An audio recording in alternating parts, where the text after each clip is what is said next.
जनबसती मुआ हेउछि समुद्र लीन होइछिब 12 गाँ। लघुचाप समय भयंकर हेउछि समुद्र कूल लंघुछि जनबसती आड़को बाड़ी आसुछि। क्षय हेउछि बालुका स्तूप नष्ट हेउछि झाऊ जंगल आतंकरे उपकूलवासी। पुरी जिलार अस्तरंग ब्लॉक 12टी गाँ एवं समुद्र आरे लीन हेबाको बसिलानी और जहाकु नै आतंकित अवस्था अछंती पुरी जिला अस्तरंग ब्लॉक तंडाहर छेनु उदयकणी डालुआकणी अणकड़ा गुंडलबा केउटचंगा सह कोणार्क बेलाभूमि मार्ग में बसवास करुवा गाँव लोके जुआर माड़े उपकूल गाँ गुड़ी सुरक्षा देउथिबा बालीवंत और झाऊ जंगल नष्ट हेउछि।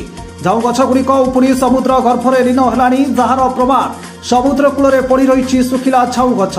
10 वर्ष पूर्वे समुद्र गाँ ठारू 2 किलोमीटर दूर में रही बेले समुद्र मात्र किछि मीटर दूर में रही ग्रामवासी। समुद्र कूल खाइबा सह जंगल नष्ट होगा कारण जनबसती प्रति विपद सृष्टि होइछि। एथिप्रति प्रशासन पक्षरु पदक्षेप नेबाको साधारण दाबी होइछि। Bureau report Odisha news 5।